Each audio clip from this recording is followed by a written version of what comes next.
Hello friends, very good evening, Radhe Radhe, सत श्री अकाल, नमस्कार।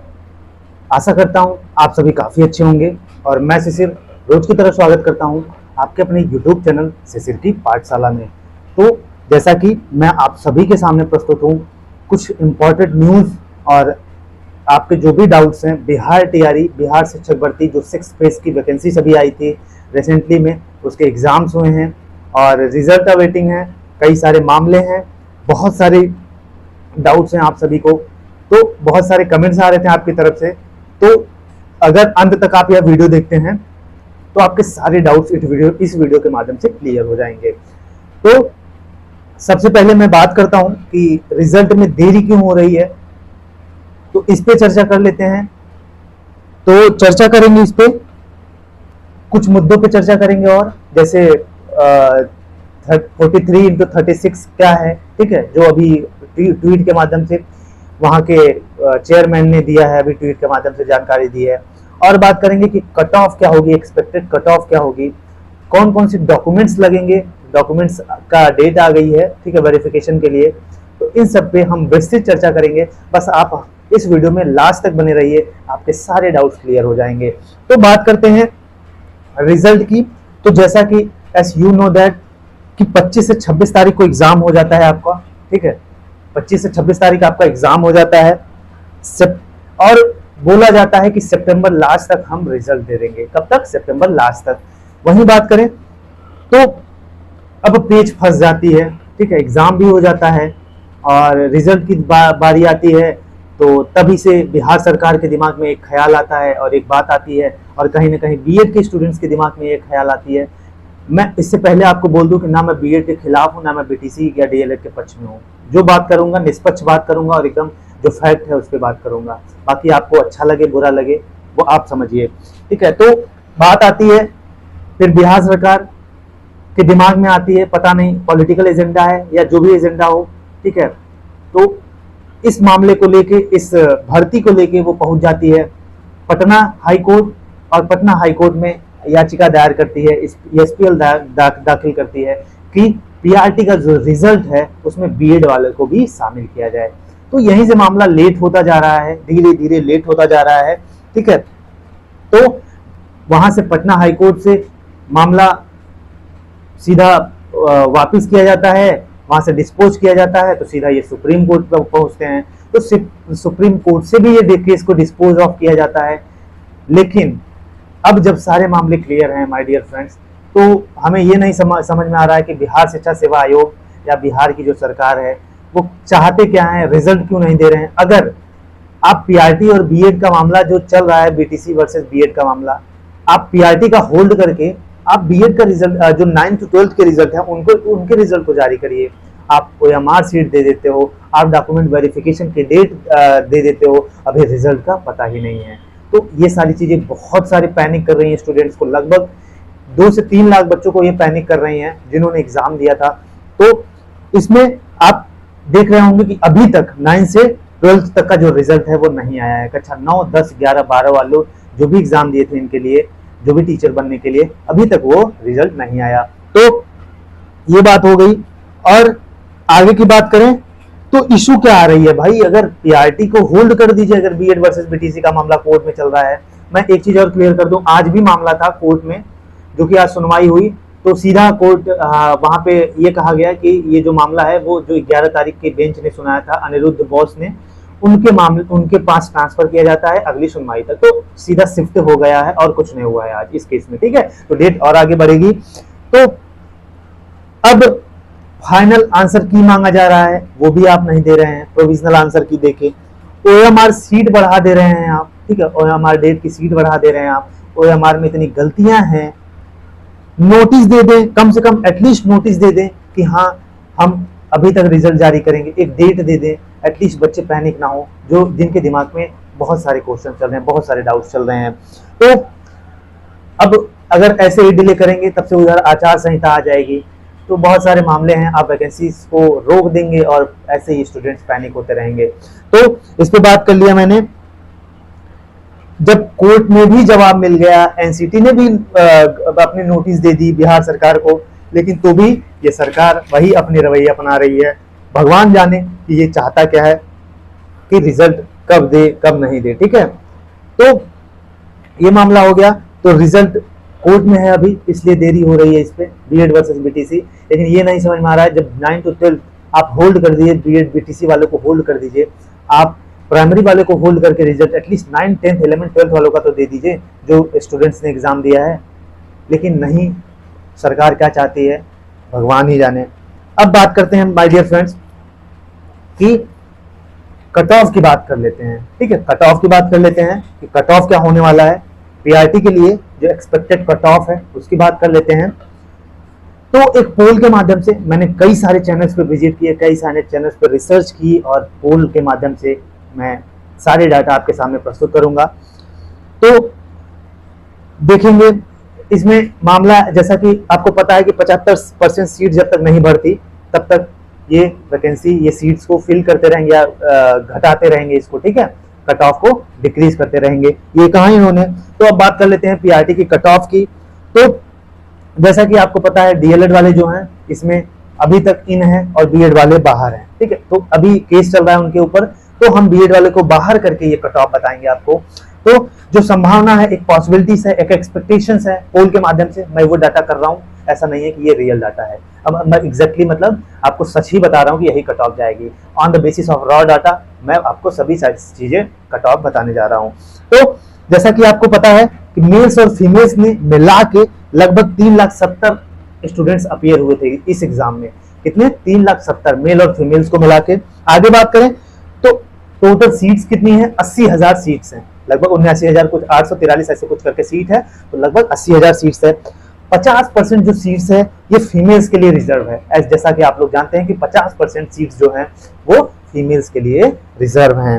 अब बात करते हैं तो 40 से 42% जो सीट्स हैं वो मेल्स के लिए हैं। ठीक है, जो मेल्स कैंडिडेट्स हैं उनके लिए हैं। अब मेल की कट ऑफ की बात कर लेते हैं पहले। तो लगभग 3,70,000 में से मैं ये मानता हूं कि जो मेल कैंडिडेट्स हैं वो 1,85,000 कैंडिडेट्स हैं। ठीक है, 1,85,000 कैंडिडेट शामिल होते हैं। और जनरल की बात करते हैं तो जैसे बिहार के जो जनरल स्टूडेंट्स हैं वो तो फाइट करेंगे ही इसमें, और जो अदर स्टेट वाले हैं वो भी जनरल में फाइट करेंगे, तो ये कट ऑफ को जरूर अफेक्ट करेगा।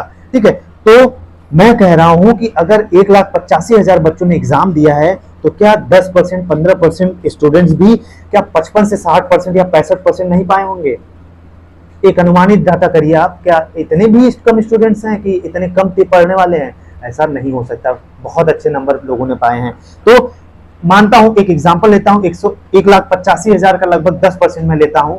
ठीक है, अगर 10% लोग भी 55 से 60 नंबर के परसेंट के बीच में नंबर पाए हैं तो कितने हो जाते हैं? लगभग 40,000 स्टूडेंट हो जाते हैं। 1,85,000 मेल कैंडिडेट्स, जिसमें से 40,000 10% में मानता हूं कि पाते हैं 55 से 60%, तो ये कितना हो जाएगा? टोटल 18,000 कैंडिडेट्स हो जाते हैं 40,000 में से।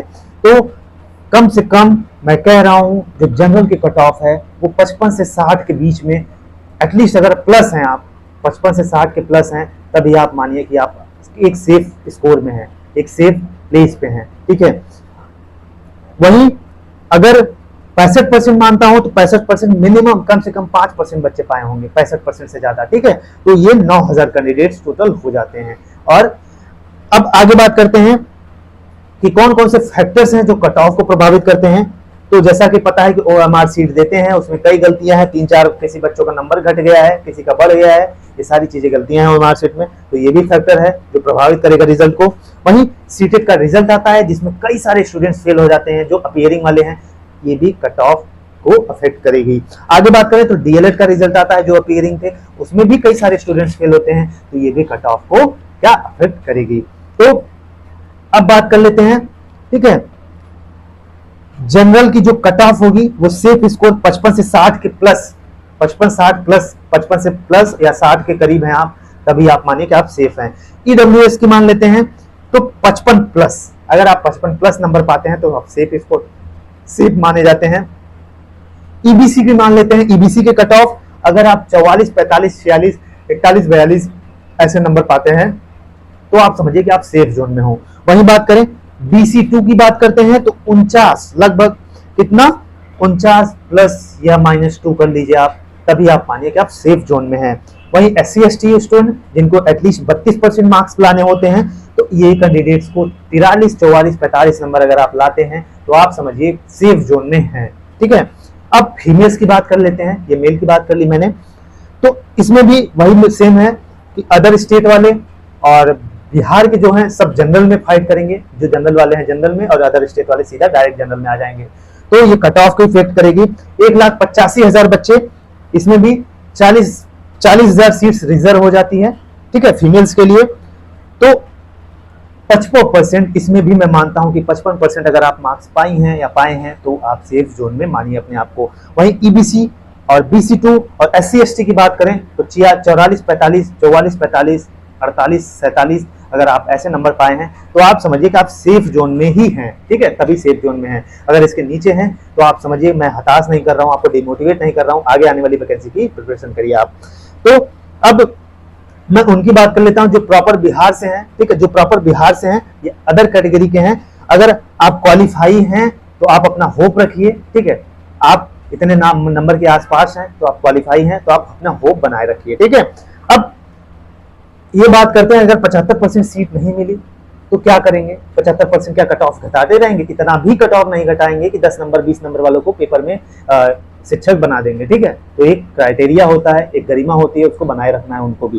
ठीक है, तो इतना समझ लीजिए कि वैकेंसी अगर इसमें बचती है तो सबको तो नहीं लेंगे, अगर जो एलिजिबल होगा लेंगे। अगर इसमें बच जाती है, खाली रह जाती है वैकेंसीज, तो ये आगे जो आगे आने वाली बिहार की भर्ती, शिक्षक भर्ती, उसमें ऐड हो जाएगी, ऐड होके आएगी। तो I hope so cut off का मामला आपको क्लियर हो गया होगा कि कट ऑफ कितनी जाने वाली है। एग्जैक्टली कट ऑफ पे बात कर ली हम लोगों ने। अब बात करता हूं मैं कि दूसरे मुद्दे पे बात करता हूं कि क्या क्या डॉक्यूमेंट्स लेके जाने हैं, जो कि एक ऑफिशियल माध्यम से बिहार शिक्षा आयोग की वजह से की तरफ से जारी किया जाता है। तो इस पे चर्चा कर लेता हूं। तो इसमें अब PRT का भी डिग्री होगा। ठीक है, PRT वाले स्टूडेंट का भी होगा। अब यही मुद्दा हो जाता है, ना तो रिजल्ट है ना तो कुछ है, और आप डॉक्यूमेंट वेरिफिकेशन की डेट निकाल देते हो 15 तारीख से। ठीक है, तो आइए बात करते हैं इस पे। तो आपको ये सारे डॉक्यूमेंट्स प्रिपेयर कर रखने हैं माय डियर फ्रेंड्स। 15 से 21 के बीच में DV स्टार्ट है, डॉक्यूमेंट वेरिफिकेशन 15 से 21 के बीच में स्टार्ट है।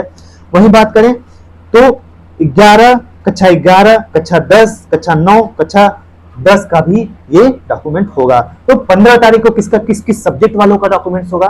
किसका? जो कक्षा 10, 11, 12 के लिए अप्लाई किया, 9, 10, 11, 12 के लिए। तो 15 तारीख को कौन कौन वाले सब्जेक्ट का होगा? तो 11th 12th का, 12वीं और 11वीं और 12वीं का जो उच्च माध्यमिक के लिए है, ये 15 तारीख को होगा। फिजिक्स वालों का होगा, केमिस्ट्री वालों का होगा, मैथ वालों का होगा, इंग्लिश वालों का होगा, बायोलॉजी वालों का होगा, जियोग्राफी वालों का होगा, मैथ वालों का होगा, इकोनॉमिक्स वालों का होगा, सोशल साइंस वालों का होगा, हिस्ट्री की होगी, संस्कृत वालों का होगा, मगही का होगा, वनस्पति विज्ञान का होगा, वहीं मैथिली का होगा, पाली का होगा और प्राकृत का होगा। तो कितने सब्जेक्ट हो जाएंगे? लगभग मोर देन 15 से 16 सब्जेक्ट्स जो हैं वो 15 तारीख को होंगे। 15 तारीख को डॉक्यूमेंट वेरिफिकेशन होंगे 11 और 12 वालों के लिए जिसने अप्लाई किया है। कब होगा, कहां होगा, ये नोटिफिकेशन जारी करेगी बिहार सरकार, आपको बता दिया जाएगा। ठीक है, अब आगे बात करते हैं कि 16 तारीख को किन किन सब्जेक्ट वालों का होगा। सेम वही 11 12 वाले जो कक्षा 11 12 वाले हैं उनके लिए। तो जो 16 तारीख को होगा डॉक्यूमेंट वेरिफिकेशन, हिंदी का होगा, कंप्यूटर का होगा, राजनीति का होगा, राजनीति शास्त्र का होगा, गृह विज्ञान का होगा, दर्शन शास्त्र का होगा, मनोविज्ञान का होगा, अकाउंटेंसी का होगा, बिजनेस स्टडी का होगा, EPS जिसको हम एंटरप्रेन्योरशिप कहते हैं, वहीं संगीत का होगा, उर्दू का होगा, फारसी का होगा, अरबी का होगा, बांग्ला का होगा, भोजपुरी का होगा। लगभग 15 सब्जेक्ट्स के जो डॉक्यूमेंट वेरिफिकेशन होंगे वो 16 तारीख को होंगे क्लास 11th एंड 12th वालों के। ठीक है, अब बात करते हैं 17 तारीख को कौन कौन से सब्जेक्ट वालों का होगा। ये माध्यमिक के लिए है। 17 तारीख को जिनका डॉक्यूमेंट वेरिफिकेशन होगा वो माध्यमिक के लिए जो कक्षा 9 से 10 में है उनका डॉक्यूमेंट वेरिफिकेशन होगा। तो इसमें हिंदी वाले का होगा 17 तारीख को, अंग्रेजी वालों का होगा, गणित वाले का होगा, बांग्ला का होगा, फारसी का होगा। ठीक है, कितने? आई होप सो समझ में आ गया होगा। हिंदी, अंग्रेजी, गणित, बांग्ला, फारसी 17 तारीख को माध्यमिक शिक्षा वालों का, 9 से 10, कक्षा 9 वालों 10 वालों का। अब 18 तारीख को भी कक्षा 9 10 का होगा। कौन कौन से सब्जेक्ट का होगा? सामाजिक विज्ञान का होगा, संस्कृत का होगा, उर्दू का होगा, अरबी का होगा, विज्ञान का होगा। किसका? सामाजिक विज्ञान, संस्कृत, उर्दू, अरबी, विज्ञान। ठीक है, अब 19 तारीख को किसका डॉक्यूमेंट होगा? 19 तारीख को प्राइमरी का, प्राथमिक वालों का होगा डॉक्यूमेंट वेरिफिकेशन, क्लास 1 to 5 का। ठीक है, कक्षा 1 से 5 तक का होगा। इसमें उर्दू और बांग्ला वाले, जो उर्दू और बांग्ला वाले हैं उनका डॉक्यूमेंट वेरिफिकेशन 19 तारीख को होगा, ठीक है, प्राइमरी वालों का। अब 20 तारीख को 1 से 5 तक का ही होगा डॉक्यूमेंट वेरिफिकेशन। किस सब्जेक्ट का? जो सामान्य सब्जेक्ट हैं, जो जनरल सब्जेक्ट है, नॉर्मल पेपर है, उनका डॉक्यूमेंट वेरिफिकेशन होगा 20 तारीख को प्राइमरी वालों का। वहीं 21 तारीख को भी कक्षा 1 से 5 तक वालों का होगा, जो उनके लिए रिजर्व डेट रखा गया है, सामान्य वाले हैं, जो नॉर्मल पेपर वाले हैं। तो आई होप सो आपको इतना समझ में आ गया कि डॉक्यूमेंट वेरिफिकेशन किस किस दिन होगा और किसका किसका होगा, ठीक है। 15 से स्टार्ट है, 21 तारीख तक है। आप वीडियोस को फिर से देख लीजिएगा, आपको सारी चीजें मैंने बता दी हैं। अब बात करते हैं कि इसमें आपको डॉक्यूमेंट्स कौन कौन से, तीसरी मुद्दे पे बात करते हैं कि आपको कौन कौन से डॉक्यूमेंट्स की रिक्वायरमेंट है, ठीक है। आपको कौन कौन से डॉक्यूमेंट्स की रिक्वायरमेंट है, इस पे बात करते हैं। तो अभी से प्रिपेयर कर लीजिए आप, ठीक है। बहुत बच्चे परेशान हैं कि डॉक्यूमेंट कैसे प्रिपेयर करें, क्या नहीं करें, अभी रिजल्ट नहीं आया है, तो एटलीस्ट आप लोग इतने डॉक्यूमेंट्स प्रिपेयर रखिए जो उसमें लिखा गया है ऑफिशियल नोटिफिकेशन में। तो जो भी आपके डॉक्यूमेंट्स होंगे वो सेल्फ अटेस्टेड होंगे। सेल्फ अटेस्टेड का मतलब है आप उसके नाम, डेट, सिग्नेचर करना है आपको सभी डॉक्यूमेंट्स पे, जो फोटोकॉपी होगी। तो आपको एक कॉपी फोटोकॉपी वाली होनी चाहिए और एक ओरिजिनल कॉपी होनी चाहिए। किसकी? अब बात करते हैं। ऑल एजुकेशनल क्वालिफिकेशन, आपने जो भी ग्रेजुएशन, पीजी, डीएलएड, बीएड जो भी किया है आपके पास होनी चाहिए, ठीक है। मार्कशीट प्लस डिग्री, वहीं एक फोटोकॉपी होनी चाहिए और एक ओरिजिनल डॉक्यूमेंट होना चाहिए, ठीक है। अब बात करते हैं, सेल्फ अटेस्टेड होना चाहिए, डेट, सिग्नेचर, नाम। सीटेड, बीटेड, एस्टेड, सीटेड, बीटेड, एस्टेड का दो भी डॉक्यूमेंट्स है आपके पास, एक फोटोकॉपी और एक ओरिजिनल डॉक्यूमेंट्स आपके पास होना चाहिए, self attested. Passport size 3 photo हो, वही फोटो हो जो आपने ऑलरेडी अपलोड कर रखा है। अगर नहीं है फोटो तो जाके आपने जहां से फोटो निकलवाया है वो उनके कंप्यूटर में डाटा फीड होगा, आप जाके वहां से निकलवा लीजिए, ठीक है। अब अगर आप आरक्षण के लिए, रिजर्वेशन के लिए अप्लाई किया आपने, तो उसकी भी फोटोकॉपी आपके पास होनी चाहिए। ओबीसी, ईडब्ल्यूएस, जो जिसके लिए भी अप्लाई किया आपने। वहीं रिजल्ट तो अभी आया नहीं, आप लोग पैनिक हैं और सोच रहे हैं कि 15 तारीख के बाद रिजल्ट आ जाए। हो सकता है, उम्मीद है यही है कि 15 तारीख तक रिजल्ट आ जाए, ठीक है। तब तक आप अपने सारे डॉक्यूमेंट्स कंप्लीट कर लीजिए। एक मूल कॉपी, एक ओरिजिनल होगा और एक फोटोकॉपी होगी, ठीक है, सभी डॉक्यूमेंट्स के। और आधार कार्ड होना चाहिए आपके पास, और जो रजिस्ट्रेशन एडमिट कार्ड है उन सभी के फोटोकॉपी आपके पास होनी चाहिए, ठीक है। एक फोटोकॉपी, एक मूल कॉपी। ये यहां तक समझ में आ गया। अब बात करते हैं, अब माय डियर फ्रेंड्स, अब किसकी बात कर लेते हैं कि अब रिजल्ट के मुद्दे को उठाया जाता है तो धीरे धीरे ये सरकार तक पहुंचती है, शिक्षा सेवा आयोग तक ये बात पहुंचती है, और उसमें बोला जाता है, चेयरमैन के द्वारा एक ट्वीट किया जाता है, ठीक है। चेयरमैन जो है वहां के, वो ट्वीट करते हैं और उनके माध्यम से देखिए क्या आती है बातें, आइए उस पर चर्चा करते हैं। तो वो ट्वीट के माध्यम से करते हैं कि 43 इंटू 38, इसी में सारे बच्चे कंफ्यूज हो जाते हैं। यार क्लियरली बोलिए ना, जो करना है आपको आगे नोट मेंशन कर दीजिए कि हम रिजल्ट कब देंगे। आप 43 इंटू 38 की मेरी सूची जारी करेंगे, इसका मतलब क्या होगा? आप लिखते हैं 43 इंटू 38 इक्वल टू 1634, ये तो आप मल्टीप्लिकेशन सिखा रहे हैं बच्चों को। आप उसमें सीधा लिखिए डेट की हम इस तारीख को रिजल्ट जारी करेंगे, ये सारी चीजें हैं। तो ये हो गया। अब बात करते हैं ये है क्या, ठीक है, ये है क्या, आइए इसमें बात करते हैं। तो इसमें देखेंगे आप, ऑफिशियल नोटिफिकेशन जो जारी हुआ था माय डियर फ्रेंड्स, उसमें प्राइमरी में जो सब्जेक्ट थे, ठीक है, प्राइमरी में 3 सब्जेक्ट थे, माध्यमिक में 10 सब्जेक्ट थे और उच्चतर माध्यमिक में 30 सब्जेक्ट थे। तो मिला के हो जाता है 30, प्राइमरी के 3 प्लस माध्यमिक के 10 प्लस 30, 10, 40, 3, 43 सब्जेक्ट हो जाते हैं टोटल, ठीक है। तो ये 43 हो जाते हैं। और बिहार में 38 डिस्ट्रिक्ट है, ठीक है, 38 डिस्ट्रिक्ट है, मतलब 38 जिले हैं, 43 सब्जेक्ट टोटल मिला के, पीआरटी, माध्यमिक, उच्च माध्यमिक मिला के सब्जेक्ट हो जाते हैं 43 और टोटल 38 जिले। यही है ये 43 इंटू 38, जिसको कहते हैं 1634, ये मामला इसका यही है, ठीक है।